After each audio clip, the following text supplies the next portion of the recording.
News টুডেতে আপনাদের সকলকে স্বাগত। আমি এদিক দেখে নিচ্ছি এই মুহূর্তের বিশেষ কিছু খবর।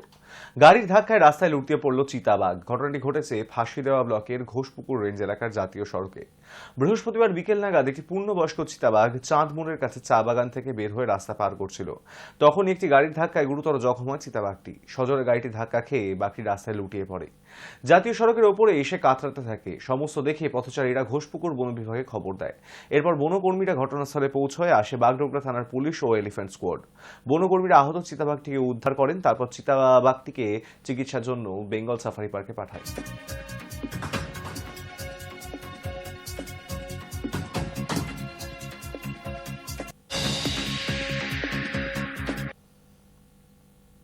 ঘরের ভিতর ঢুকে পড়েছিল দুষ্কৃতী। পরপর ছুরির কোপ মারা হয় অভিনেতাকে। দাবিও নাকি করা হয়েছিল 100 কোটি টাকার। সৈফ আলী খানের মতন বলিউডের খ্যাতনামা অভিনেতার বাড়ির ভেতরে এমন ঘটনায় নিরাপত্তা নিয়েই উঠছে প্রশ্ন। ঘরের ভিতর ঢুকে পড়েছিল দুষ্কৃতী। ছেলের ঘরের সামনে তাকে দেখেই ঝাঁপিয়ে পড়েন সৈফ আলী খান। আর তখনই ধারালো অস্ত্র দিয়ে কোপায় দুষ্কৃতী। অল্পের জন্য বাঁচল শিরদাঁড়া। অপারেশন করে বার করতে হলো ধারালো অস্ত্রের অংশ। সৈফ আলী খানের মতো বলিউডের খ্যাতনামা অভিনেতার বাড়ির ভিতর। বৃহস্পতিবার ভোরের ঘটনার পর মুম্বাই পুলিশের অপরাধ দমন শাখা তদন্তে নেমেছে। মোট 7টি দল অভিযুক্তের খোঁজ চালাচ্ছে। প্রাথমিকভাবে পুলিশ জানিয়েছিল, বাড়ির সমস্ত সিসি ক্যামেরার ফুটেজ খতিয়ে দেখে তারা বুঝেছেন ঘটনার প্রায় ঘণ্টা দুয়েক আগে পর্যন্ত সন্দেহভাজন কোনো ব্যক্তি বাইরে থেকে ওই আবাসনে প্রবেশ করেনি। কিন্তু ঘটনার পর সন্দেহভাজনের পালিয়ে যাবার ফুটেজ পাওয়া গিয়েছে বলে দাবি। এরই মধ্যে প্রকাশ করা হয়েছে সাইফের বাড়ির পিছনে সিঁড়ির সিসিটিভি ফুটেজ, যেখানে স্পষ্ট দেখা গিয়েছে এক ব্যক্তির মুখ। কিন্তু 24 ঘণ্টা পরও অধরা দুষ্কৃতী। গোটা ঘটনায় উঠে এসেছে বেশ কিছু প্রশ্ন। প্রথমত, কিভাবে সরাসরি সাইফ কারিনার ছোট ছেলে জিহরের ঘর অবধি পৌঁছে গেল দুষ্কৃতী?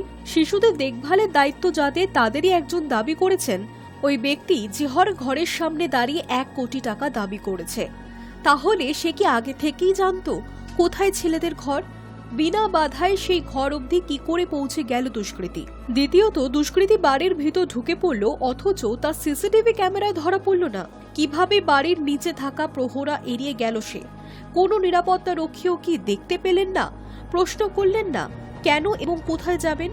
এই সমস্ত প্রশ্ন থেকেই একটা বিষয় স্পষ্ট হচ্ছে, হয় ওই দুষ্কৃতী খুব ভালোভাবে ওই আবাসনের সঙ্গে পরিচিত, কোন তলায় কার বাড়ি, কোন ঘরে কার বাস সবই সে আগে থেকেই জানত, অথবা ভিতরের কোনো মানুষই তাকে সাহায্য করেছে এই বিষয়ে।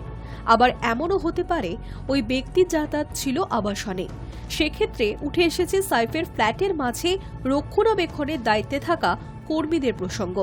তারা তো সমস্ত ঘর সম্পর্কেই ওয়াকিবহল। মুম্বাই পুলিশের ডেপুটি কমিশনার দীক্ষিত গেদাম আগেই জানিয়েছিলেন চুরির উদ্দেশ্যেই ওই বাড়িতে দুষ্কৃতী ঢুকেছিল। যদিও ইতিমধ্যেই সমাজ মাধ্যমে স্বয়ং করিনা কাপুর খান আবেদন জানিয়েছেন অযথা জল্পনা না বাড়াতে। Hi news network. মাঘ মাস পড়তেই জাঁকিয়ে শীত পড়েছে। হু হু করে নামছে পারদ। হাড় কাঁপানো হাওয়ার সঙ্গে একাধিক জেলায় ঘন মাঝারি কুয়াশা দেখা যাচ্ছে।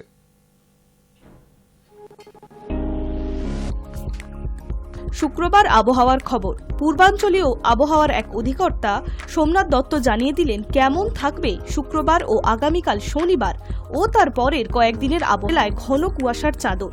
হালকা থেকে মাঝারি কুয়াশা দক্ষিণের কিছু জেলাতেও। মধ্য ভারতে তৈরি হয়েছে বিপরীত ঘূর্ণাবর্ত। আগামী 7 দিনে গোটা বাংলায় শুষ্ক আবহাওয়া থাকবে এমনটাই জানা যাচ্ছে। ফেব্রুয়ারি মাসের প্রথম সপ্তাহের পর সম্পূর্ণ উদাও হবে রাত এবং ভোরে শীতের আমেজ। দক্ষিণবঙ্গের প্রায় সব জেলায় শুক্রবার রাতের পর সামান্য করে পারদ পতন হবে। পশ্চিমবঙ্গের প্রায় সব জেলাতেই সকালে হালকা থেকে মাঝারি কুয়াশার সম্ভাবনা। কলকাতায় বেলার পর আকাশ পরিষ্কার থাকবে। সারাদিন কনকনে ঠান্ডা, উত্তরে হাওয়ার অবাধ প্রবাহ, ফলে দিনের তাপমাত্রা সামান্য কমতে পারে। শুক্রবার রাতের পারদ সামান্য নামার ইঙ্গিত রয়েছে। শনিবারও সামান্য কমতে পারে পারদ। কলকাতায় রাতের তাপমাত্রা 14 ডিগ্রি থেকে সামান্য বেড়ে 15 ডিগ্রি হবে। কলকাতায় রাতের তাপমাত্রা 14 ডিগ্রি থেকে সামান্য বেড়ে 15 ডিগ্রি হবে। বৃহস্পতিবার দিনের সর্বোচ্চ তাপমাত্রা 15 থেকে কমে 24 ডিগ্রি হবে। বাতাসে জলীয় বাষ্পের পরিমাণ বা আপেক্ষিক আর্দ্রতা 49 থেকে 96% হবে। Hi news network. কিভাবে ফিট থাকেন সোনু সুদ, ডায়েটে কি খান তিনি, দেখুন। মদ মাংস ছুঁয়েও দেখেন না, সম্পূর্ণ নিরামিষ আহার করেন। নিয়মিত শরীরচর্চা ও কঠোর ডায়েটই সোনু সুদের ফিটনেস মন্ত্র। তার সুগঠিত শরীর ও নিয়মানুবর্তিতা দেখে অনুপ্রাণিত হন অনেকেই। সমাজ মাধ্যমে প্রায়ই নিজের শরীরচর্চার ভিডিও শেয়ার করেন সোনু। তিনি কি ধরনের খাবার খান সে নিয়েও বিভিন্ন সাক্ষাৎকারে নানা কথা জানিয়েছেন অভিনেতা। সম্প্রতি একটি সাক্ষাৎকারে সোনু বলেছেন তিনি একেবারেই একঘেয়ে খাবার খান, যাকে বলে সাদামাটা হাসপাতালের মতো খাবার। অথচ তার বাড়িতে সেরা রাঁধুনিরা রয়েছেন। আর ডায়েটে থেকে রুটি বা পরোটা একেবারেই বাদ দিয়ে দিয়েছেন তিনি। দুপুরে কোনো কোনো দিন সামান্য ডাল ভাত খেলেও লো কার্ব বা নো কার্ব ডায়েটে তিনি অভ্যস্ত হয়ে পড়েছেন। প্রাতরাশে খান ডিমের সাদা অংশ, স্যালাড, সিদ্ধ সবজি, সিদ্ধ পেঁপে বা অ্যাভোকাডো।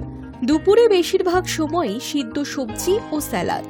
চিট মিলে একেবারেই বিশ্বাসী নন তিনি। কঠোরভাবে রোজের ডায়েট মেনে চলেন। এখন কথা হলো, রোজের তালিকা থেকে কার্বোহাইড্রেট একেবারেই ছেটে ফেলা কি ঠিক? এই বিষয়ে পুষ্টিবিদদের মত, রুটি বা চাপাটি এবং ভাত ডায়েট থেকে বাদ দিলে প্রথম শরীর হালকা লাগে। পেটের সমস্যা, বদহজম থাকলে তা কমেও যায়। চেহারায় জিল্লা আসে, অনেক বেশি তরতাজাও দেখাবে। কিন্তু কিছু সময় পর থেকেই দুর্বল হতে শুরু করবে শরীর। জটিল জৈব যৌগ কার্বোহাইড্রেটের মূল উপাদান কার্বন, হাইড্রোজেন আর অক্সিজেন। শরীরের জ্বালানি হল কার্বোহাইড্রেট। এটি জারিত হয়ে শরীরে শক্তি যোগায়। শরীরের শক্তির প্রাথমিক উপাদানই হল কার্বোহাইড্রেট। তাই রোজের তালিকায় প্রোটিন, ভিটামিন বা খনিজ সমৃদ্ধ খাবার যতই রাখুন না কেন, কার্বোহাইড্রেট রাখতেই হবে।